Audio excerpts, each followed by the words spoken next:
on Heroes Day to honor the memory of so many Indonesians who have sacrificed on behalf of this great country.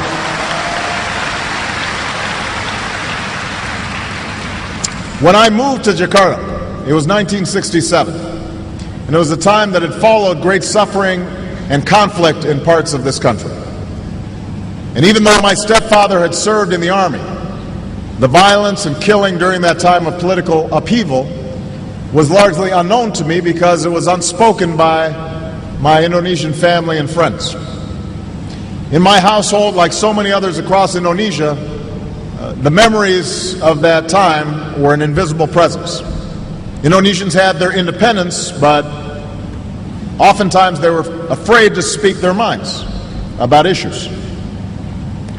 In the years since then, Indonesia has charted its own course through an extraordinary democratic transformation, from the rule of an iron fist to the rule of the people.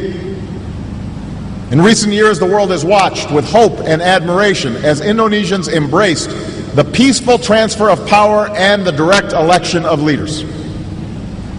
And just as your democracy is symbolized by your elected president and legislature, your democracy is sustained and fortified by its checks and balances.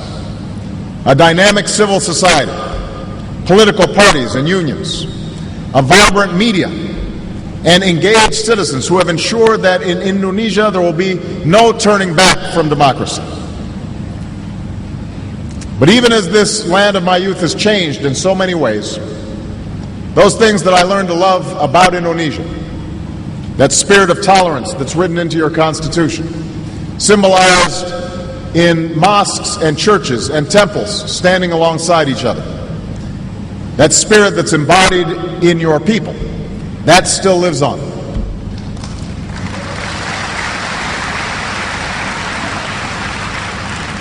Bhinneka Tunggal Ika, unity in diversity.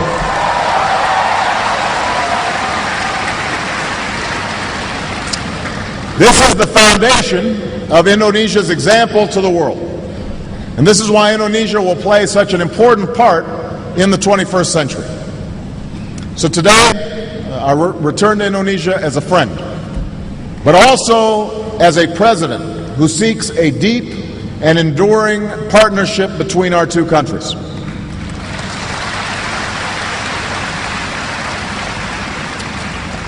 Because as vast and diverse countries, as neighbors on either side of the Pacific, and above all as democracies, the United States and Indonesia are bound together by shared interests and shared values. Yesterday, President Yudhoyono and I announced a new comprehensive partnership between the United States and Indonesia. We are increasing ties between our governments in many different areas. And just as importantly, we are increasing ties among our people. This is a partnership of equals, grounded in mutual interests and mutual respect. So with the rest of my time today, I'd like to talk about why the story I just told, the story of Indonesia since the days when I lived here, is so important to the United States and to the world. I will focus on three areas that are closely related and fundamental to human progress: development, democracy, and religious faith. First, the friendship between the United States and Indonesia can advance our mutual interest in development.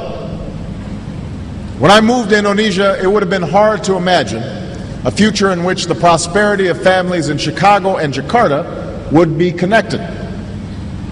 But our economies are now global, and Indonesians have experienced both the promise and the perils of globalization, from the shock of the Asian financial crisis in the 90s to the millions lifted out of poverty because of increased trade and commerce. And what that means, and what we learned in the recent economic crisis, is that we have a stake in each other's success. America has a stake in Indonesia growing and developing with prosperity that is broadly shared among the Indonesian people. Because a rising middle class here in Indonesia means new markets for our goods, for goods coming from Indonesia. So we are investing more in Indonesia, and our exports have grown by nearly 50%. And we are opening doors for Americans and Indonesians to do business with one another. America has a stake in an Indonesia that plays its rightful role in shaping the global economy. Gone are the days when 7 or 8 countries would come together to determine the direction of global markets.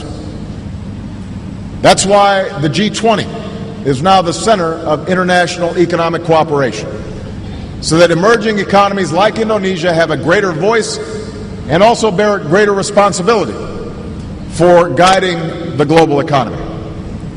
And through its leadership of the G20's anti-corruption group, Indonesia should lead on the world stage and by example in embracing transparency and accountability.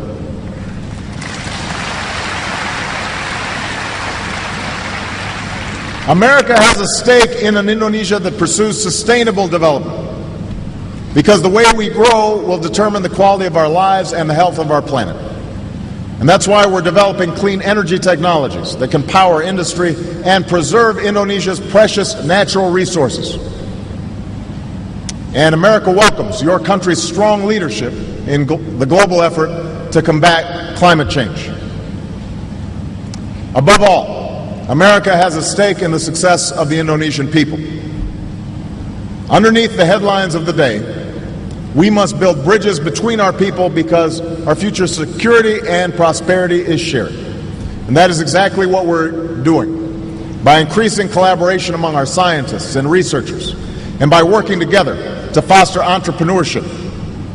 And I'm especially pleased that we have committed to double the number of American and Indonesian students studying in our respective countries.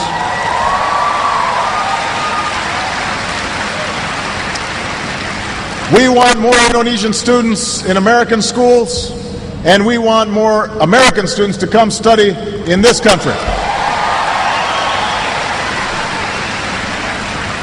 We want to forge new ties and greater understanding between young people in this young century. These are the issues that really matter in our daily lives.